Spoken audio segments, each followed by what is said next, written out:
All right, I think we are live. My name is Dr. Sharnael Wolverton Sihon. I am with Swiftfire True TV, and we call it True TV because it is. It's actually true, and we enjoy saying the truth here on this station.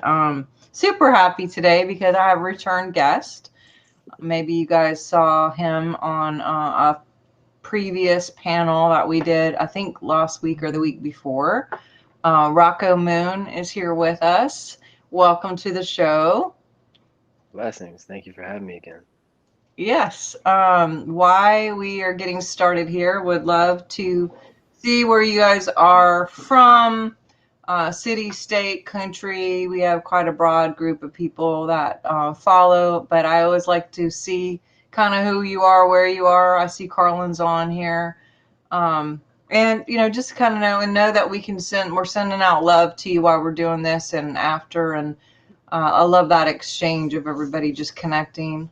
Also, go to swiftfire.org. If you can go to swiftfire.org, you're going to be sure to get the latest and the greatest, the newest stuff that's coming out. A lot of things that we won't talk about on some platforms. And of course, there's some great resources there. My book, my newest book, which we're now putting in an Audible. For those of you who enjoy Audible books, that'll be on there. But a little bit about Rocco and how I met him. I'm actually friends with his mom. That sounds so like weird to be like, I know your mom, but she of course brags about you, and she's been talking about you for since I've known her. And everyone brags about their kid. But then one day she sent a video of your music, and it happened to be just the timing, the synchronicities of how God, the universe, source works. I was just having a rough minute, and every single word of that song and the movements, the visuals of the whole, everything about the video, I was in tears. I was weeping. I had this like huge emotional release. For those of you who are on, I'm actually going to, I'll put the link in here so you guys can see it too. But I was just studying some of the things that we're going to talk about. So I knew about your love for crystals, and of course I love crystals and have a whole crystal thing. I actually sent you guys. I don't know if you ever got this, but I sent you one. So your mom might have hogged it up. But so I was just like, and then I saw you maybe 3 weeks or 4 weeks later on an interview with Alex Jones and your dad, and he invited you to come chat a little bit, and you didn't get much airtime, but I was like, like every word was just like so, like, everyone watching, you'll know, because this guy, he's carrying something way incredible, just amazing light and love. And I like to identify when I do run into people like yourself, I call them love on legs. And there's a few who actually can carry love the way you do. And so I was like, oh my God, I immediately texted your mom. I'm like, dude, I got to get him on my show. Like, he needs to talk like for hours. Everyone would just listen to him. Like, I can't believe he's not like everywhere talking to everyone all the time. So turns out you do a lot of that, and you do music, you do art, you do lots of coaching. But give us a little bit of a bird's eye view of like kind of your background and your, how you got to this place that we are in now, whatever that means. Yes, yes. Lots of breathing. Yes. This is just letting it land. I'm very grateful for the way that you see and the way that you observe and witness all of it. Yeah, in a nutshell, I grew up as the son of a rock legend dude. Didn't really realize that it was an abnormal life. Uh, I mean, grew up on tour with like Kiss and Leonard Skinner and Kid Rock, and didn't really realize that that was abnormal. Knew that something was pretty unique. By the time I hit like 19, I was just at wit's end with my first real taste of depression, Mm. and didn't understand it. Was very psychologically like heady about it. I was like, I don't get, why can't I be not sad anymore? And I found myself alone a lot. Moved out of the house and lived by myself. And then a dear friend ended his own life, and that caused me to really question the nature of reality. And the two main things were ego and soul. Like, what was the difference between these two things? And basically, over the course of 5 or 6 years, I had a handful of abnormal, paranormal, extra sensory experiences that caused me to totally shift my sense of identity away from what I had inherited and caused and been caused to identify with. And met something called ayahuasca, met something called Raja and Kriya Yoga, which really synthesized what I had found helpful about this character named Jesus, but without the confusion of this thing called Christianity. Yes. And found a mentor who had really kind of simple teachings that compressed like Carl Jungian psychoanalytics with like Thich Nhat Hanh Buddhic kind of like self-realization stuff, and then found this Raja Yoga Kriya Yoga teacher, and kind of just glued it all together. And along the way, there were these really auspicious moments where people would be like, "What did you figure out?" And I'd be like, "Whoa, why are you asking me?" They're like, well, you look like you figured something out. You look like flexible, or you look like calm, or you look zen. Do you like meditate? And I was like, "Whoa, what about me makes you think that?" Because I, as a kid, grew up seeing people walk up to my dad and be like, "Oh, sign my thing." I wanted to understand what that phenomena was. Like, why you think this one? Why you want him to write on your? You want this person to write their name on your thing? Why? So very fascinated by this kind of interpersonal exchange from soul to soul, but also started seeing it's really from source through a soul, through a conduit to other souls. And I met a couple people who are like, yeah, I'm a channel. I was like, whoa, what's that like? Like, oh, I'm a shaman. Oh, what's that like? Um, met other famous people, met people who no one's ever heard of that are more awakened than any famous person I've ever met. And kind of just on the ground, so to speak, a ground crew member of the second coming of the crystallinity that we all understand is happening. Those of us who have seen that it is. I Man, the whole Mayan kind of calendar recalibration of the understanding of Earth's actual history and how that incorporates Atlantis and Lemuria, and how this is not the first time consciousness is imprinted into hominids on this globe sphere thing, supposedly.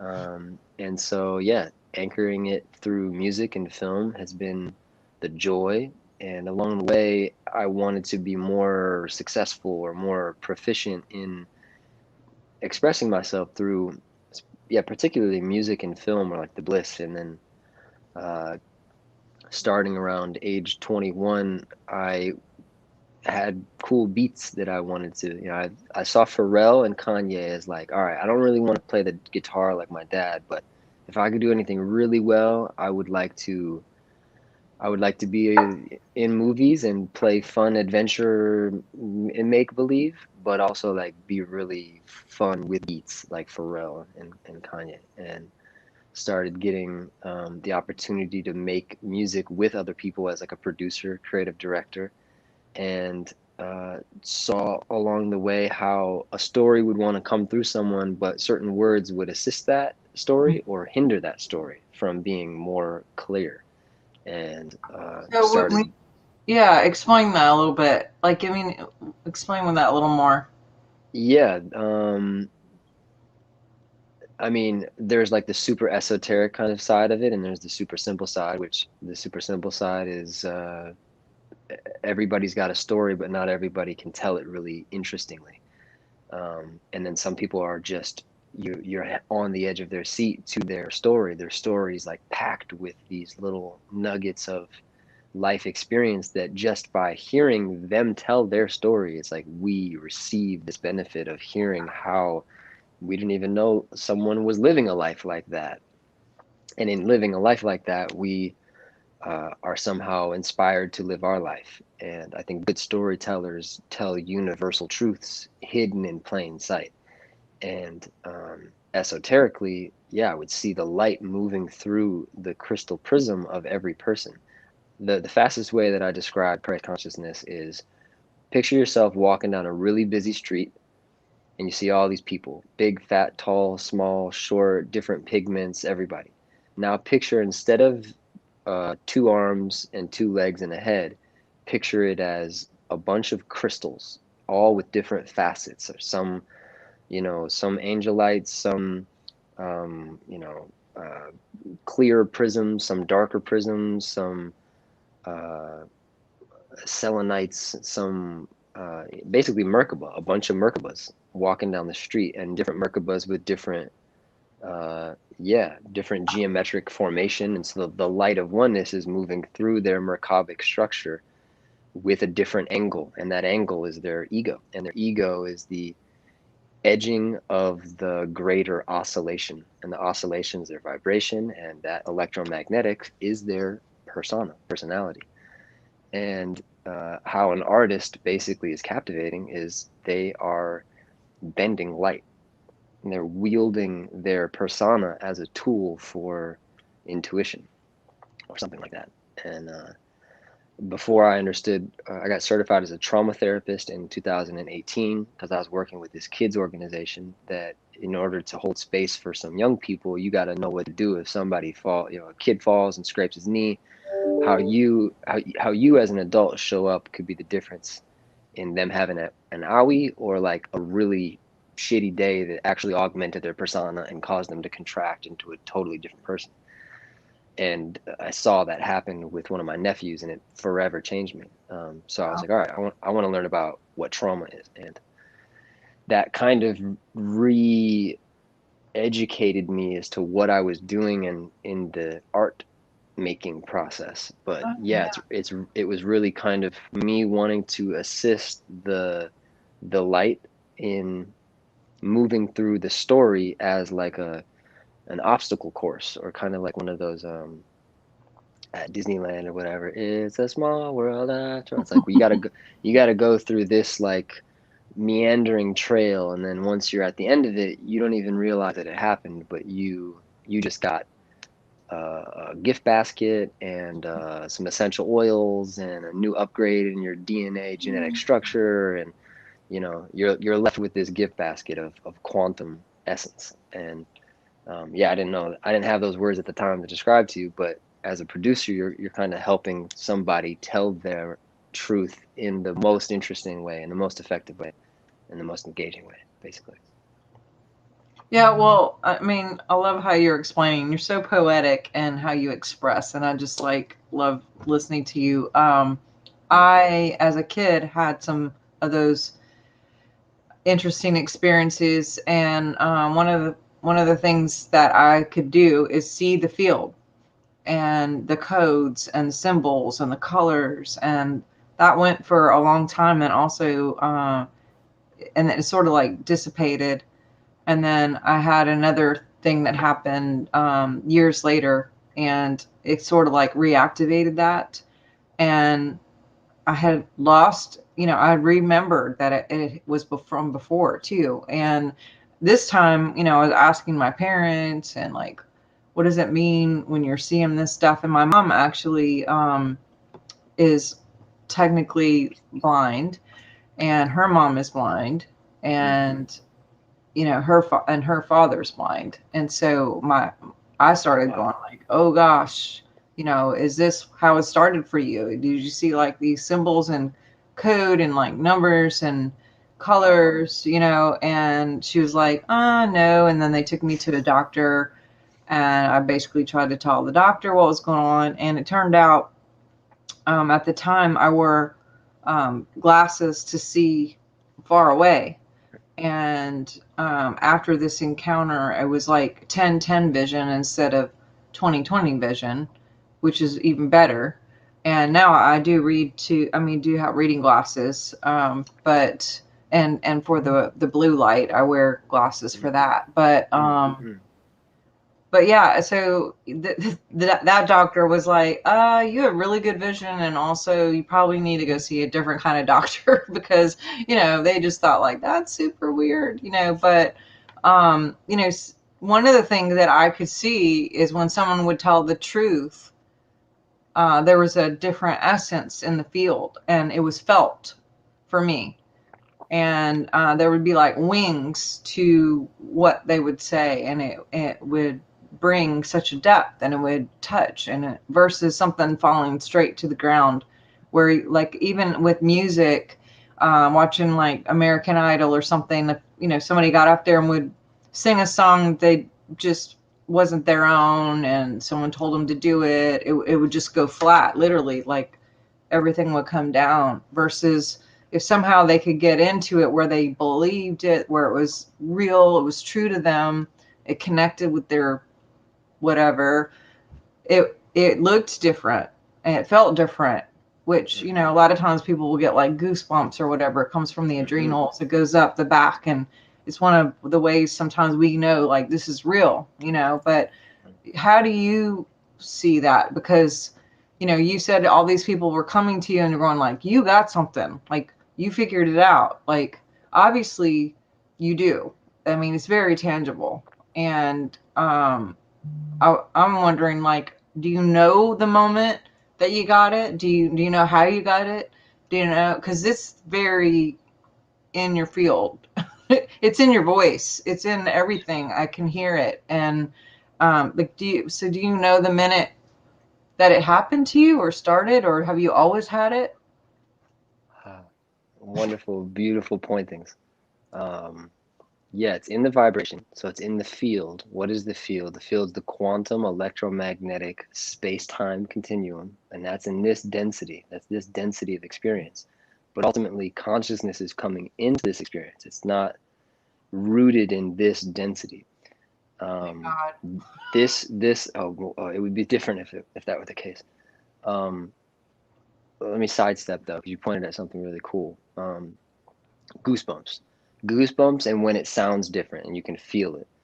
I would say that that is every person's Akashic record getting revealed by the Merkabic energy vibration being truthful. And when it's truthful, the energy centers are creating upward spiral, vortexing kind of momentum. And your upper self is, blending with your more dense physical self. And you're a portal for God's love. You're an actual expression of the divine. You're a saint, you're a sage, you're a mystic, and that's what an angelic frequency is for me. Is an angel is just an angle. A demon is really just a demon, or from mono. So if you're from one but you're not one, then Whoa. you're two. You're split. You're separate. And so the demiurge is Whoa. really Say that again. Say that again. Okay. Angel, angle, an angle of light is from. I mean, fraction. we're basically all talking about angles. It's geometry, the geometry of consciousness moving into, if somebody's really bad or really good, either way, they got eyeballs, a mouth, and they got a face. And what they do with that face, all of a sudden you show a picture of Hitler's face and you're like, no. And you show a picture of like, Buddha's face or Yeshua's face. You're like, oh, great. Yeah, that's it. Do that, not that.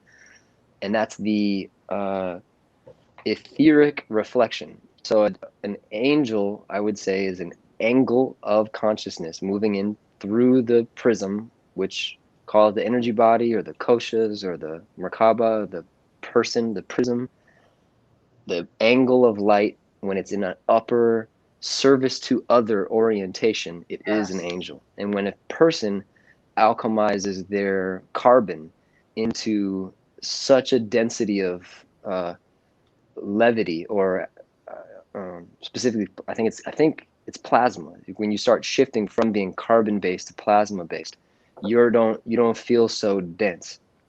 When somebody's super dense and they rock that 666, or they're rocking black all the time, or it's basically the positive plus is the the human totem pole, the actual skeletal structure, and the Christ is the crystalline prism. But when that's flipped and inverted, then the third eye is actually the sexual center.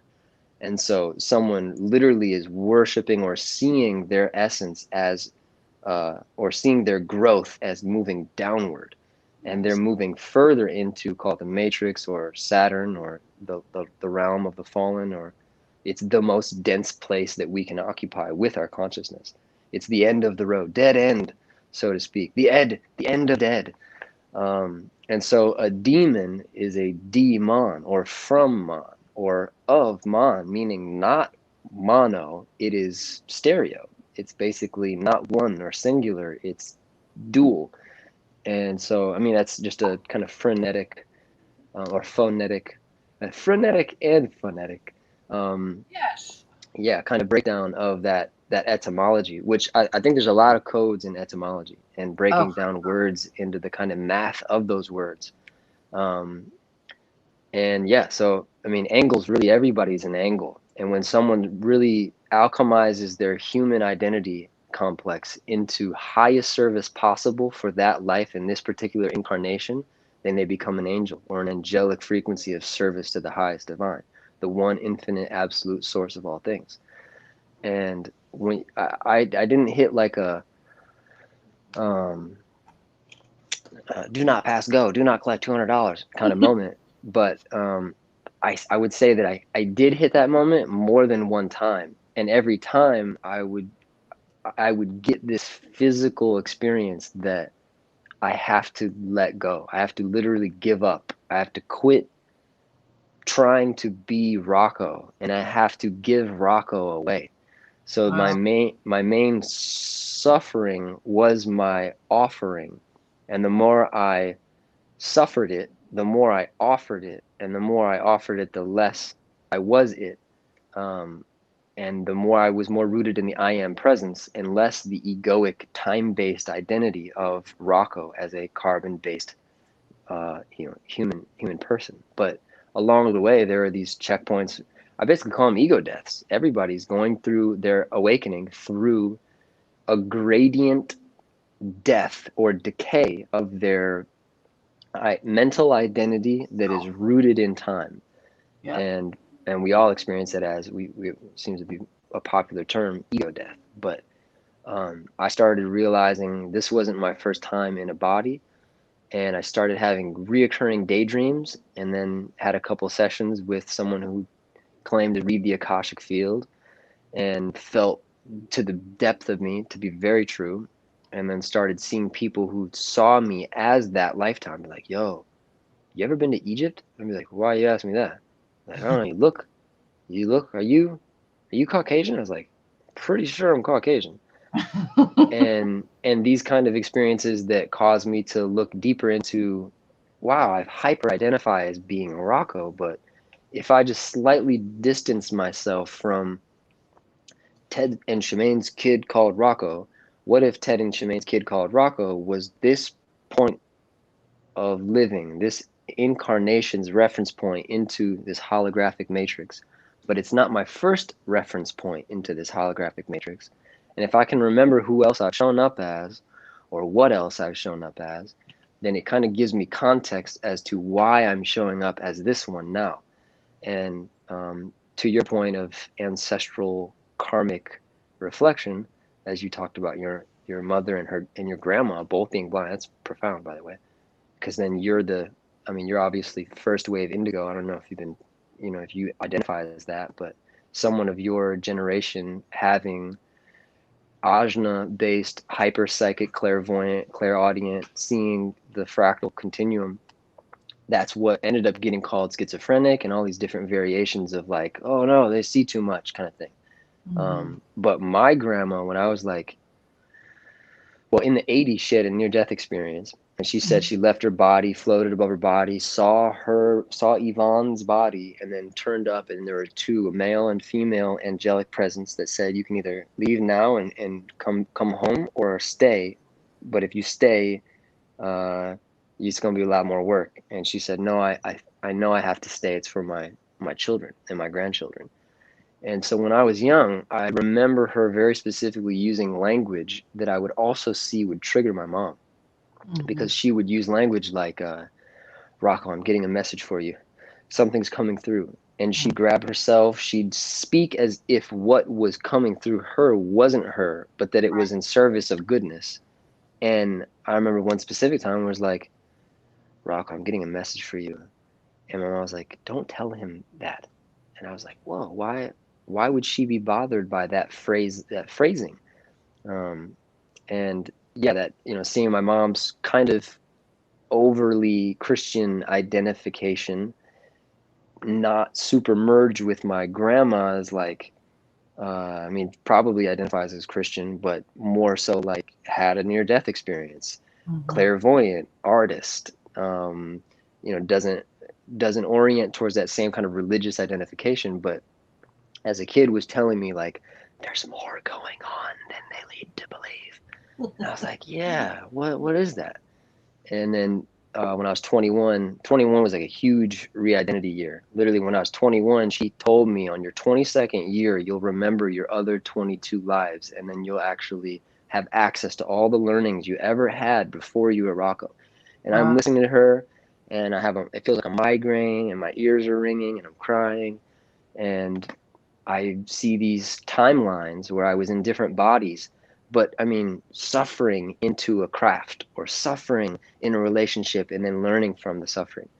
And this was also synced up with, I was born in 1990 in this form. And so 22 for me was 2012, which we also thought was like the end of everything, which then now 2020 is really 2012. Did you hear about that? How 2020 was really 2012 with the Mayan calendar thing? Yeah. 13 days off every whatever. So, anyways, so what is that? I'd say it's the Akashic field revealing the etheric density of that particular I am presence. So your, my, Shemaine, Ted, everybody's I am presence expresses itself in space-time with a density. And that theme, that density is a theme that locks into every place in culture and society where other I am presences are also working through their karmic stuff, because they got to move through it to get to the more refined truth of who they are. But we're all can't help but be who we really are. But some people, and this is where my hyper interest really got me, was like, this dude is doing something that is super not normal. But then I would see someone like Bruce Lee or someone like George Harrison, and I'd be like, Dad, did you ever like do ayahuasca, or do you know what I was like? What's that? I was like, no, okay, got it. Like, wow, what's the difference between like a modern rock star pursuing like self-individualism and someone like Yogananda or Sadhguru or Abraham Hicks, who like has an awakening and they do that same level of intense whatever it is, but it's in this way of talking about God. They're not talking about the world, they're talking about God. They're talking about like, here's how you wake up from the world. Stop being here in the world, wake up from the world and go to where the world comes from. And so that was kind of I'm not sure how we swerved into that, but you had pointed at the kind of your grandma stuff, and that reminded me of my grandma's stuff. And yeah, I didn't really identify as like an indigo as a kid. I just like video games and Pokemon and fun. And when fun wasn't around, it sucked. Everything it felt awful. So for me, that anchored in the feeling of, which I didn't have this term until I was like 20, but it anchored in the term FOMO. And FOMO traditionally means fear of missing out, but for me, it just is the feeling of missing out. And this teaching that came through me, and ultimately is why that four-letter word is what I use instead of Nugent as my last name. Moon means miss out on nothing. And when you're in full reflectivity of your Akashic record, you're not missing anything. There's no way you could be missing an experience or an aspect of your identity.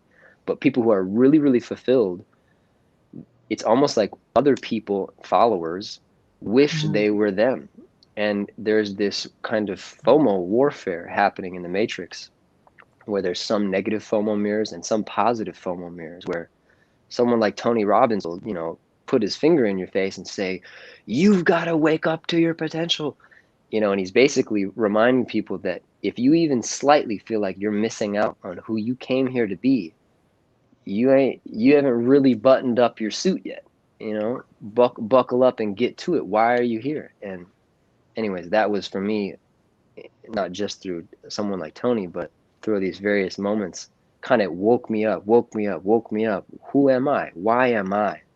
Why am I who I am? Mm-hmm. What exactly is the nature of all of this? Jesus is the only way. Well, what about Buddha? He seems to be pretty cool. And then these yogis were like, yeah, there's many rivers, but they all go into the same ocean. Yeah, and I'm just gonna say, we do scalar waves, and we had Christianity and Buddhism tested. We had Christ tested and Buddha tested, and Christ actually scored the highest you could score on the planet, except for Mary Magdalene, which they were equal, which is, interesting. It blew up all my religion boxes, but not the Jesus part. But I'm like, oh, that is the true divine.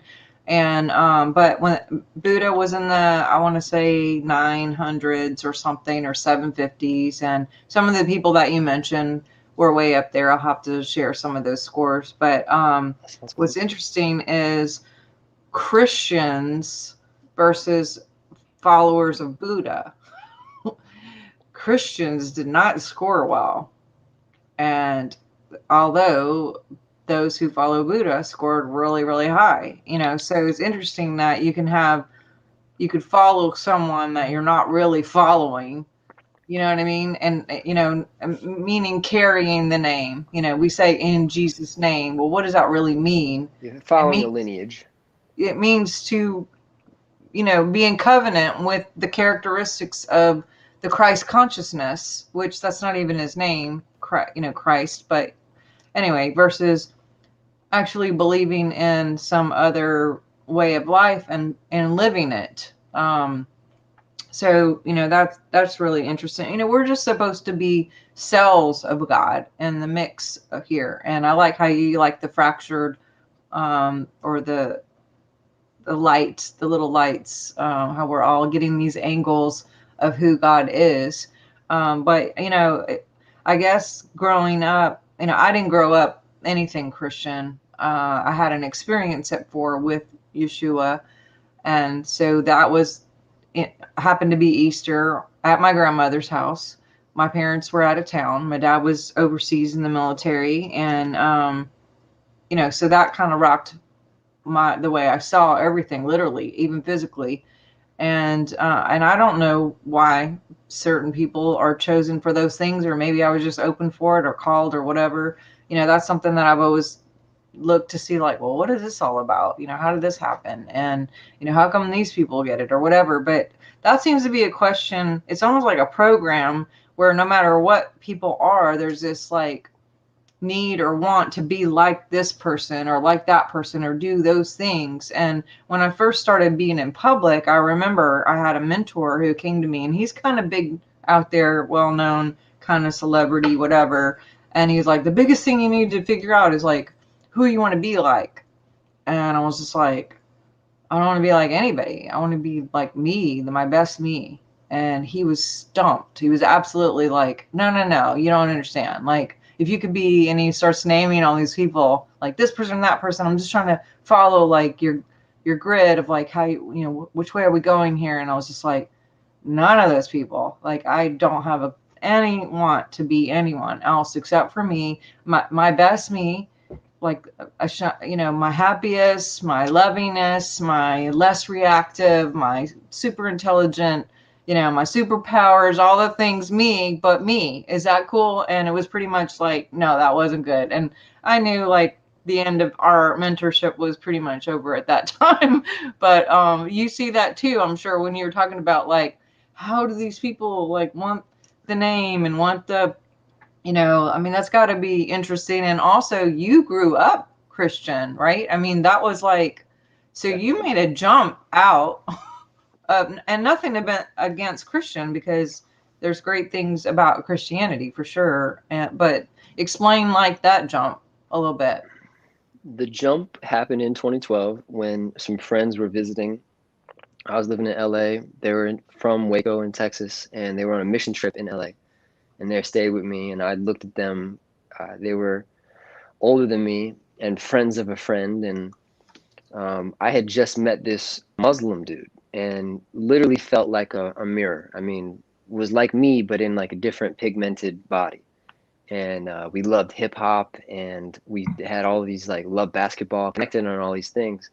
And then was like, then religion came up, and I was like, oh wow, interesting. I've never known a Muslim person. Tell me about it. He was like, did you know the name Jesus is actually in the Quran? Da, da, da, this amount of times. I was like, no, I had no idea. And then these friends come and visit, and I'm like, so I just met this really cool dude, and he identifies as Muslim. And I had found like Carl Jung at that time. I had found this dude named Krishnamurti. I had found Paulo Coelho's The Alchemist. I had found um, The Disappearance of the Universe, which is a prelude to A Course in Miracles. I had found this philosopher named Manly Palmer Hall, which is very occult, esoteric alchemy stuff. I like European Renaissance kind of stuff. So I was like looking into alchemy, and I was like, all right, there's something more going on than like if Jesus was this really actual person, he wasn't like fake. He was like a revolutionary, like metaphysical sage rebel. And I'm asking these guys, I'm like, so what do we feel like? How are we supposed to feel about Muslims? Like, how do you guys feel about me even being friends with them? And I'll never forget their sense in that moment. They literally said, "Well, we'll pray for him, but there's only one path to God, and we can only hope that he finds the way." I was like, "It sounds like you're saying that he's fucked, and we have to like hope for the best for him, but like we're just way up here, and he is Right. just fucked."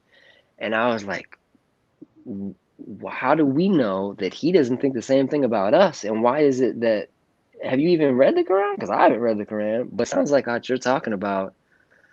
Why would they be talking positively about Jesus in the book that you're saying? I was like, something's not matching up. And yeah, this was after this really traumatic experience happened, and my friend kind of manually ejected himself from this world, and I was very kind of existentially considering things that went unassumed. And I saw my mom had pretty much uninvestigated things that weren't in the box of Christianity. So I was like, all right, this just feels like where my growth is taking me. The next time I saw him, I was like, kind of have something to tell you. And she's like, what? I was like, I just don't identify as being like and I made it really clear to her. I was like, I love Jesus. Jesus is my friend. Jesus is my favorite. I love, but I'm not Christian. And she was like, what? And it was kind of a rift in our relationship for a minute. And scary also because there was so much security for me in that relationship. And then to all of a sudden choose to just like unplug from that identity foundation. I just knew I had to. I didn't know really why, but I just knew from my heart's compass just said, yeah, I can't. Wow. That And that then, takes a lot of courage. you know what? For me, it actually only took fear. I would say it was positively charged fear because I was afraid of missing out on my true potential. Whoa. And I was more afraid of missing out on that than I was on missing out on the safety net of acceptance, basically. And then, so that's 2012. Then go 2013, worst depression ever. 2014, felt romantically successful, but super lost, and then got actually really sick during 2014. Mononucleosis, Epstein-Barr, pulled my Achilles tendon. All this stuff happened 2014. 2015, I basically meet psychedelics, DMT, ayahuasca, psilocybin, all confirmed for me everything. And I realized, like, whoa, everybody's afraid of this stuff because it's actually really powerful and you could abuse it, but it's actually got all the keys in it. Find Terrence McKenna, Alan Watts. 2016, find Raja and Kriya Yoga, and this dude named Steve Jobs at his funeral required one book to be given Best out. book ever. Best book.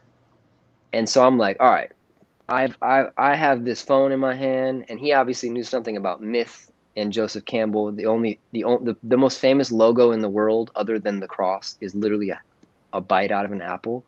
And you're telling me now we're not in some we're like a folk tale.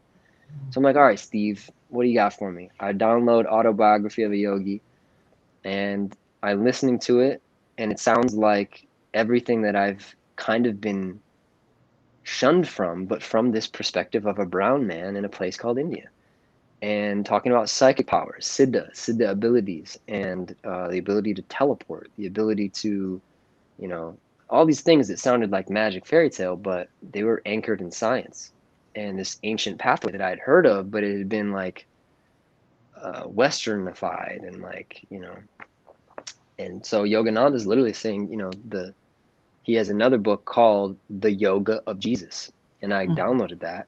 And Yogananda says, yeah, I mean, the Westerners don't like us because we're brown skinned and they think that we're doing witchcraft or something. I'm not quoting him, but we see Yeshua, we see Jesus as a prime example of the yogi. The yogi is an archetype, and his name isn't Jesus, last name Christ. Right. Christ is a title, just like Mahatma is not a name. Mahatma is a title. Mahatma Gandhi that title was given to him because he showed up in life in a certain way. The champ. The one. Whatever. It was a term that was used to point at the style of orientation into this world that being had. And Yeshua was this Christ. No one goes to the Father but through me, pointing at this soul self realized being. And I was like, everything that he's saying makes so much sense. And the chakras are really the energy points of the Merkaba. And the Merkaba is the ancient Egyptian form of the Ka and the Ba. And Yeshua and Mary were doing Egyptian alchemy, Tantra. And you ever heard the book, Mary, the Magdalene manuscript? Oh my God. Yes. Yes. I've studied so much on her after that scalar wave thing. Yeah. And there's one of them, I choose to remember, there's one where a lady from Harvard studied her like 35 years and wrote this amazing book. I'll have to send it to you. I can't remember the name of it right now, but oh my God, Wow. I cried and cried. And I cried watching the documentary of the book that you were talking about. I have the book, but I actually saw the documentary first. Oh, And the we did, Yogananda one. yeah. Have you seen the documentary? I have, yeah, yeah, yeah.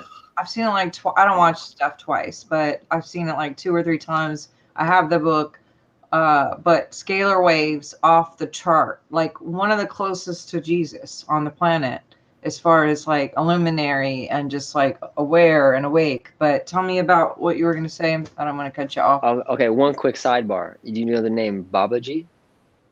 Yes, yes. I'd love to hear what your scalar waves pick up from Babaji, because that I would be have it written down. I will have to. I'll send it to you. We'll that get would together be on the scalar waves. Yeah, we'll circle back on that. But yeah. the Magdalene manuscript came into my life in 2018, I think, and yet again, it was like my whole awakening experience was just basically the resolution of doubt, because I was like, I don't know, that sounds weird, but I doubted it. Like, I don't know, that sounds weird, but I doubted it. And along the way, there are all these moments where it just said, no, it's actually like that. And more relaxation, more pleasant. Yes. My vagus nerve relaxes. My Yeah. my ecosystem, my nervous system relaxes. My shoulders continue to drop, and I become more and more relaxed and more as my prime self. But Yeah. so the Magdalene manuscript was very much that, because that was one of the things that I had issue with Christianity with my mom. I was like, I feel like, which, not TMI. My mom wrote a book about it and put it out. My dad had an affair when I was 5. A kid was born, broke my mom's heart. She wrote a book called Married to a Rock Star, and I read the book one time. Most of it I read on LSD, which was incredibly profound. That's another conversation. And revealed this real nature of karma. I wanted to understand karma, and that medicine paired with psilocybin helped me really understand the quantum akashic reality of karma. Sidebar. But so I was like, yeah, the whole Christian like myth system, it really seems to devalue the feminine. Like Eve's it all started because Eve bit the apple, and Mary like was there, but like Jesus was the main guy. God's a dude.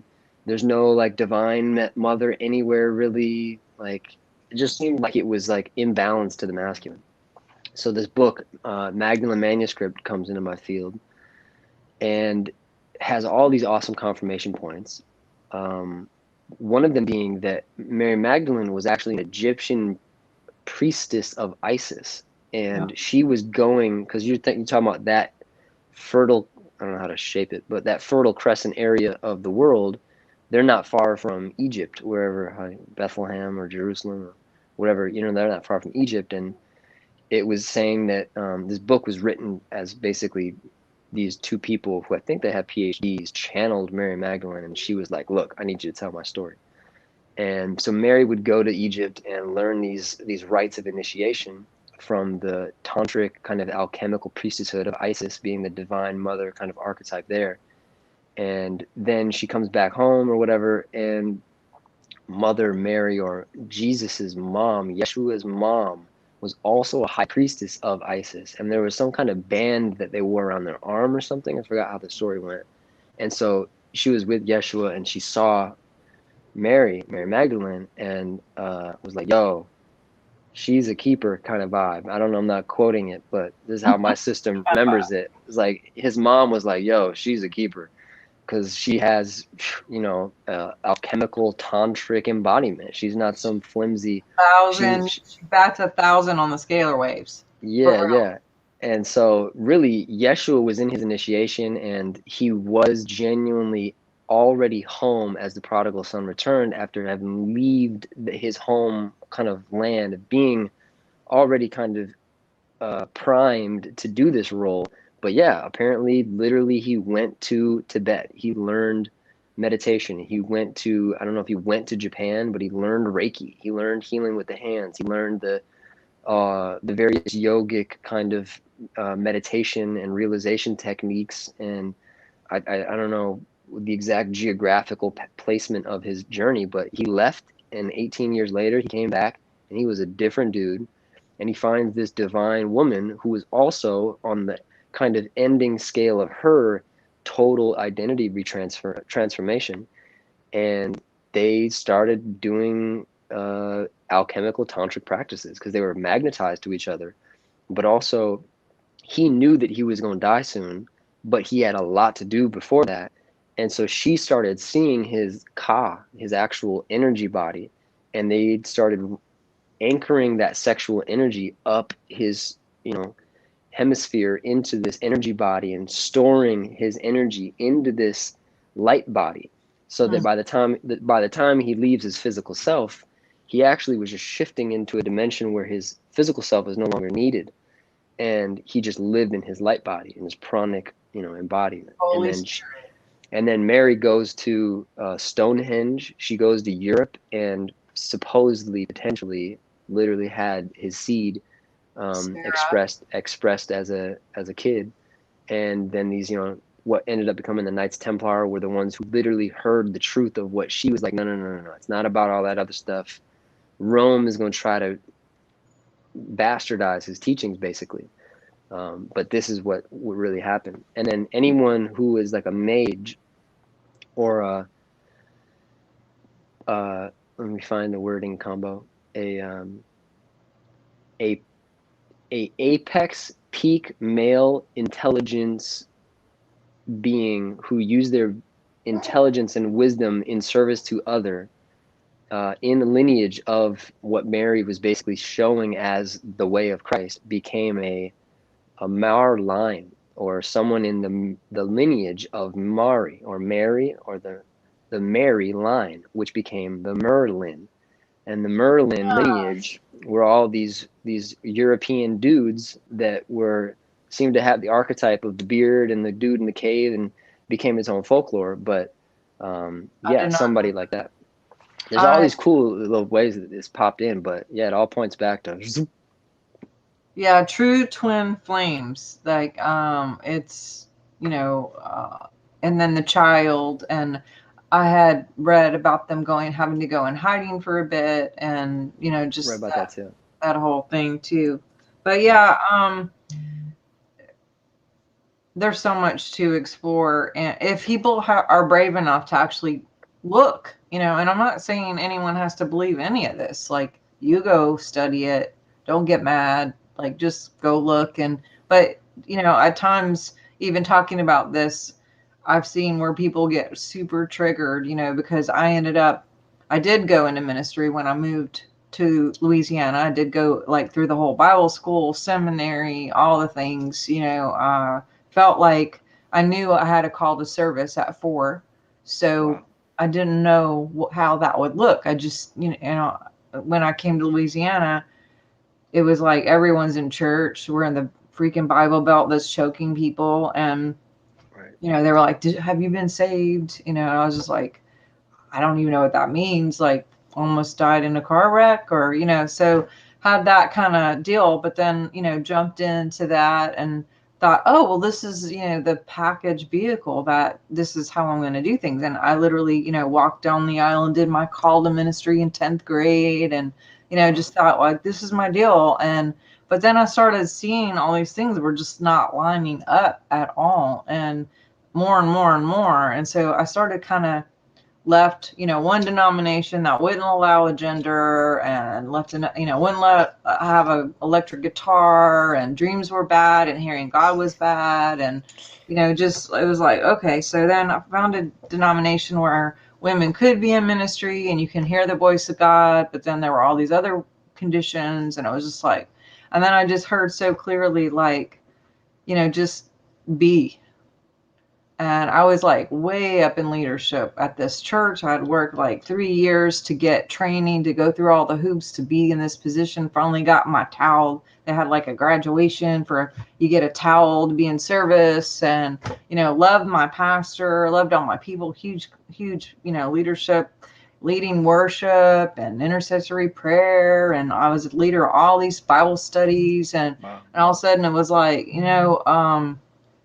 you got to leave everything. I just want you to hang out. And so I was like, what? And quit seminary, quit church. People were like freaking out, like, she's left the ministry. She's, demonic. She's going into this weird stuff. I was like, it's a little bit of a mind thing, to whatever. But when you said the thing about fear of missing out, like, that was stronger than what anyone would say to me. It was like, and I believe a test too, to be like, am I gonna do what I know to do?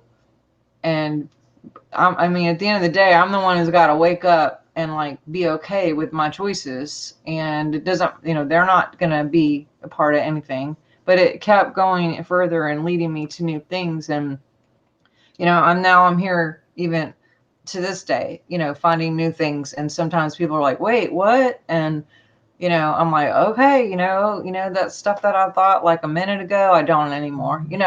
I'm just very loose with, like, all my information, because it's like I get like this other piece and I'm like, whoa, that's like gotta go, and this is gonna thing, and then that may go or turn into something else. And I just try to stay really fluid about, and your video too.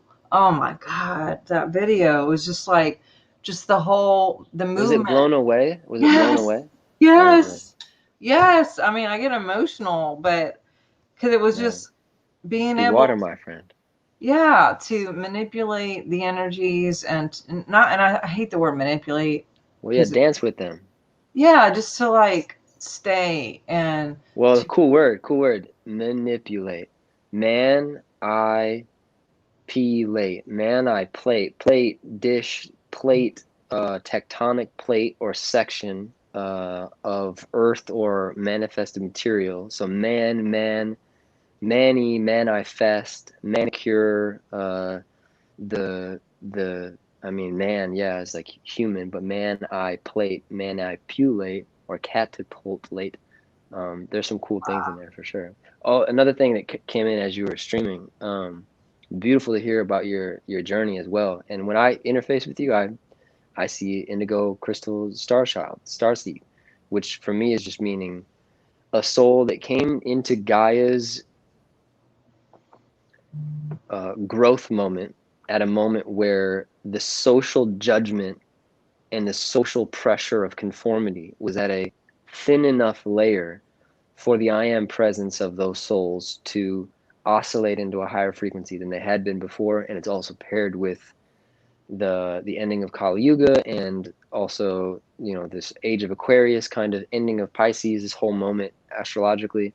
And how you're talking about, you know, which I know for some people it's like a disrespectful thing, but from based on my perception of what your human's age could potentially be, you were first wave indigo. So as a kid, for you, you were surrounded by probably baby boomers and even pre-baby boomers who were really rooted and anchored into very little psychic sight. So their ajna, the third eye energy system in the mind, wasn't tethering into the akash. It was tethering into just carbon, just material. Those phrases from that era of, let me make sure my phone's not about to die. I keep getting notifications. I know we're about to wrap up soon too, and my phone's nearing. Let me finish this thought though. So for those older generations, it was like the Iron Age, the Industrial Revolution, and these really dense materials. People couldn't see those things because they weren't in their energetic levity and lightness into subtleties, so that they needed to follow someone like Jesus or Buddha, these main primary teachers, because they didn't have the ability to see.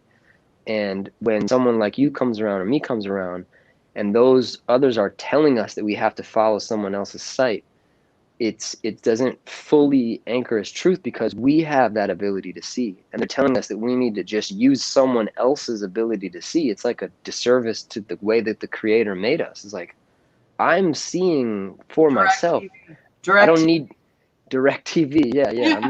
I'm not bouncing off of someone else's satellite dish.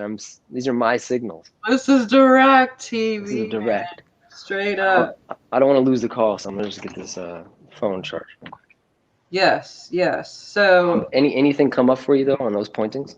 yeah, no, I agree, and I think that it's an invitation, it's an initiation, it's, you know, all of those things of just, you know, that I'm sure everyone watching, you're going through your version, you know, especially in these times right now where there's been so much pressure, and there's, you know, technology, and there's you know, interference with media, and, you know, Mockingbird, and like all of these, you know, changes, big changes, which is allowing people to wake up, to really ask questions. You know, you cannot have light without dark. It's in one perception very dark for things right now, and also a catalyst for amazing light. And, you know, so how are you staying above the snake line in the midst of that? Because I mean, there's comments here where people are talking about, you know, just struggling, or you know, shifting with the flow, and, you know, how to be in the midst, of this. By not being in it, by anchoring your vibration in a higher dimension and a higher frequency than it exists, and the chaos exists in, which for some people is probably going to be like, that's called bypassing. Don't do that. Which I would say that that's one of the trickiest things that the ego can do. Because the only way to manifest the reality you want is by not looking at the reality that's here too much. Yes, it can inform us, but if we hyper reference what's present, we'll never be able to see what can be. If we hyper reference what was, it's impossible to see what is. So there's that kind of chain link there. I would say that there is a Raja Yoga, which is anchored in Hatha Yoga.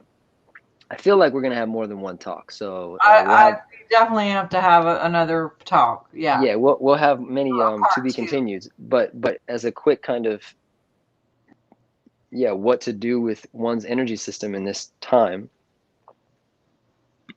Saturn. It's a formula. You said Saturn? Leave Saturn. Like disconnect.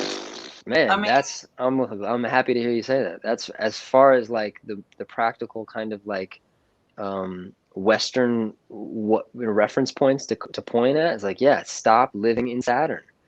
But so what is that? I'd say this formula is really helpful. Dharma to moksha through artha and kama. So it's dharma, artha, kama, moksha. And if you want to reference this exact formula, it's called the Purusha Arthas. you're gonna have And to spell this out and text it to so me. it's Purusha, P-A-R, Paru, U-S-A, Purusha, S-H-A, Purusha Arthas, A-R-T-H-A-S, Purusha Arthas. And it basically means um, they call it the four aims. And it means you have this energy now. Where and what do you want to grow it into in your most ideal possible way of imagining? Now, anchor that into the most intense reality possible. And what that means, you got to pay bills. That means you have a body. That means you have the need for belonging. And you also probably have desire as a baseline experience, not to be bypassed and say, I should repress my desires. Mm. So, man, I'd say find a mirror that every time you look in it, it forces you to see who you really are. And I'd say any divinely realized being is a mirror. A person who just wants to gossip is not, but it's a kind of Yeah, mirror, but it's a more dense mirror. But as your mentor said, you won't really see yourself by looking at other people, but you may see what you're not. And that yeah, may inform you through the power of contrast as to what you really are and what you really came here for. So, man, if you're interested in really alchemizing that experience of like woe is me and the world's crazy and COVID, everything's the world's, it's too much. If you're really interested in moving beyond that, I have an online program called the Moon Alchemy program, and I guarantee you that it will augment your sense of identity away from being the victim into yes, being the victor of yes, your circumstantial reality. And as soon as you realize that you're co-creating your now reality with everybody else, at least you can get really clear on what you want. We might not be able to get it exactly how we want it outside, but as said Guruji and others say, the least we can do is get it how we want inside. If yes, it's how we would like to feel in our belly with food and drink and these things, in our emotions, in our heart, by how we love, how we treat ourselves, how we treat and love others nearby us, and then our calling to the vision of humanity, how we treat the whole and how we interact with the whole, as opposed to always receiving the vision that the media and people and blah, blah, blah are telling us.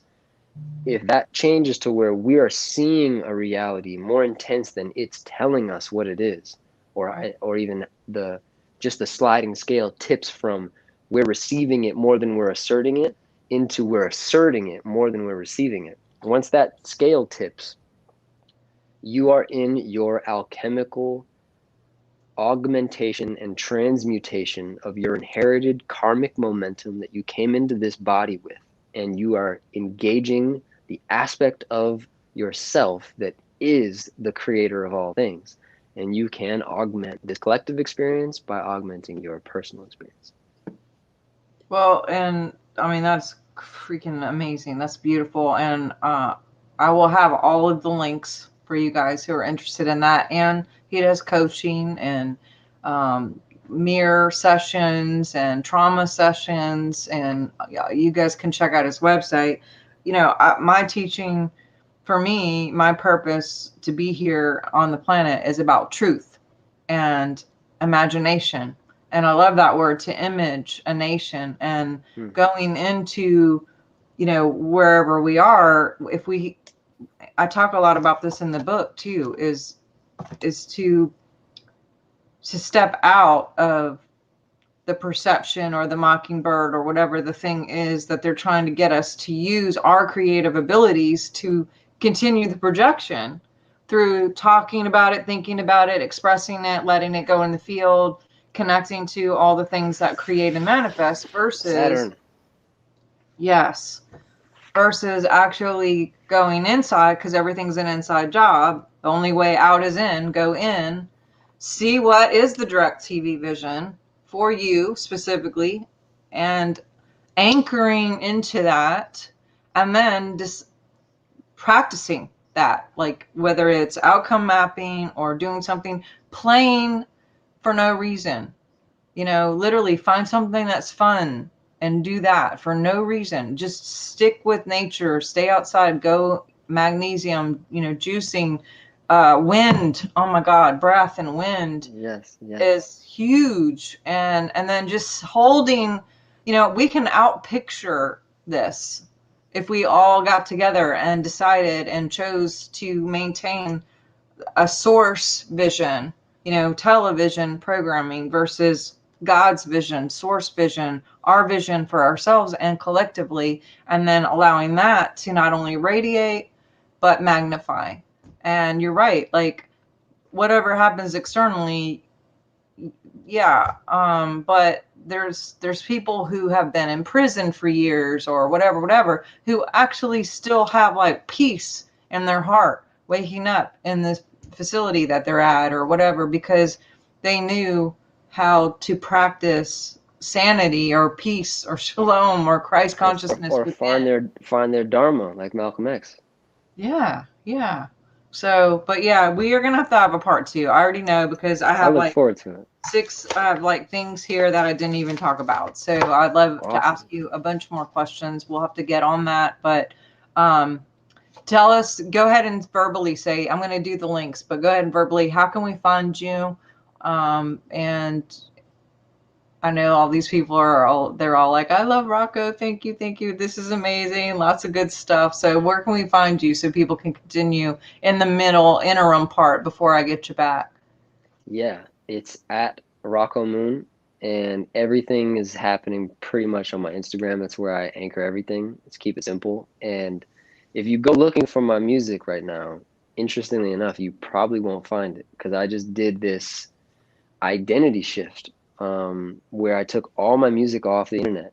And I'm still in the process of it happening, honestly. But if you want a personal link, I'll send you the link Send me to. that one, because if I it will. doesn't work, please tell me it still works, because I have it saved in my phone. I'm like, every now and then I go back and go, oh, play it again.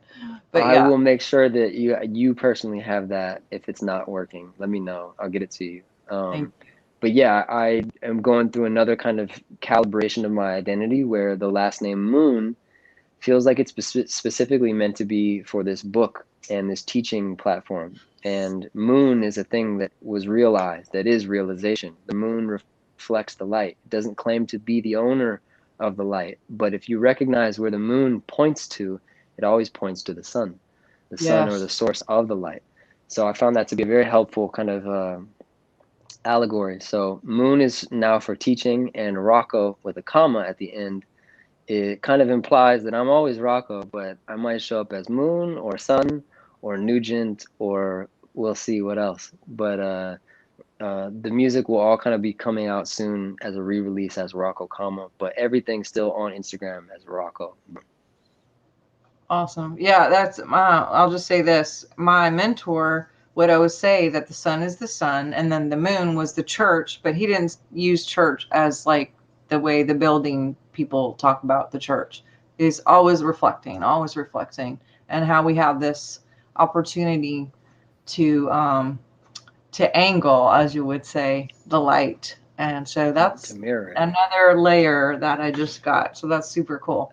Well, Nice. Yeah. happy Friday, guys. And thank you guys for all watching. Thank you, Rocco, for hanging out, Rocco, comma, and all the things that is in that. And I will get back with you, and we'll find. I have a session with you next week. I'm super excited. And Look so forward to it. we'll probably be talking a little bit about that too. But you guys have a great weekend. Keep imagining amazing stuff. You are creating one way or another. So if it's by default, make sure it's good stuff that you're defaulting to, that we're creating good things, and that we're imaging the nation that God would love and likes, and God who is love, and project those things, anchor into those things. Do not let anything less than love even enter in to your space. And that's one way that we can collectively shift some of this and see a new day. Talk soon. Go to swiftfire.org, get on the newsletter, and we will chat later. Talk to you. Let me jump in one last thing. Yes. Yes. Instead of default, because it's from the fault and the mistake, do it devault, or from the vault, or the place where the sacred things are kept, but also the vault where things are launched from. I love that. Yes. Devault. I love it. Let's rock it out of here. All right. Talk soon. Talk Thank you. All right. Bye-bye. Bye.